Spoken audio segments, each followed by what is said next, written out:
राजनीति करने नहीं आए, एमएलए एमपी बनने नहीं आए। जितनी शोहरत, नाम, सुविधा लोग एमएलए एमपी मंत्री बनकर हासिल कर सकते हैं, हाँ। उससे बहुत ज्यादा भगवान ने दिया है जी। और ये कोई अहंकार का विषय नहीं है, ये self awareness that makes me only humble and to some extent responsible। कि अगर हम लोग यहीं जमीन से उठकर कुछ हासिल कर लिए हैं और अगर मैं अपने राज्य, अपने लोगों, अपनी मिट्टी को सुधार के लोगों की जिंदगी को सुधारने के लिए प्रयास नहीं करूंगा तो कौन करेगा। कई लोगों को लगता है अरे आया है मुख्यमंत्री बनने आया है, उनको कोई समझ नहीं है। मेरे भाई, अगर मंत्री बनना होता तो 2015 में तो मैं चुनाव यहाँ जीत गया था, 190 सीट आई थी, मैंने बैठ के नीतीश कुमार के साथ कैबिनेट बनवाया, मैंने 7 निश्चय की परिकल्पना कराई, मैंने बिहार विकास मिशन की स्थापना करवाई। चाहता मैं भी बन जाता यहीं पर। मैं एक दिन भी नहीं रहा, मैं चला गया छोड़ के।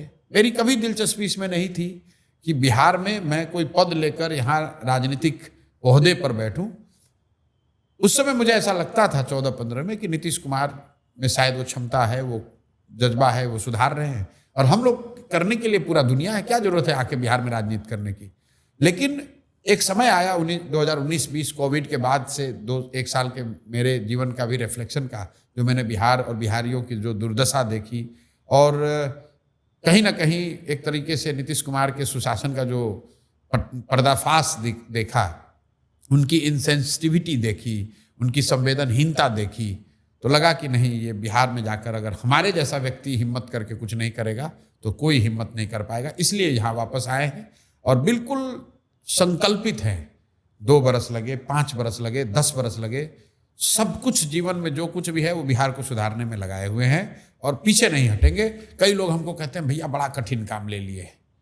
मेरे घर वाले, मेरे दोस्त मित्र, जानने वाले, सहयोगी सब यही कहते हैं ये तो बहुत कठिन काम आपने ले लिया है।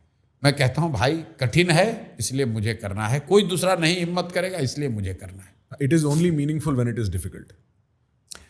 यस, आई थिंक मैं इसको करते हुए हार जाऊं, पराजित हो जाऊं, तो मैं हमेशा कहता हूं कि अभिमन्यु चक्रव्यूह में फंस के मर भी गए तो ये दुनिया अभिमन्यु की कहानी और गाथा गाती है, जिसको घेर कर मारने वालों की गाथा नहीं गाई जाती है। तो बिहार को सुधारने के क्रम में अगर मेरा सब कुछ बर्बाद भी हो जाए तो भी मुझे कोई चिंता नहीं है। इसको ठान लिए हैं और इस चक्रव्यूह में अपने आप को झोंका है, तो या तो इससे अब जीत कर निकलेंगे या मर के निकलेंगे, लेकिन इसको पीछे नहीं हटेंगे।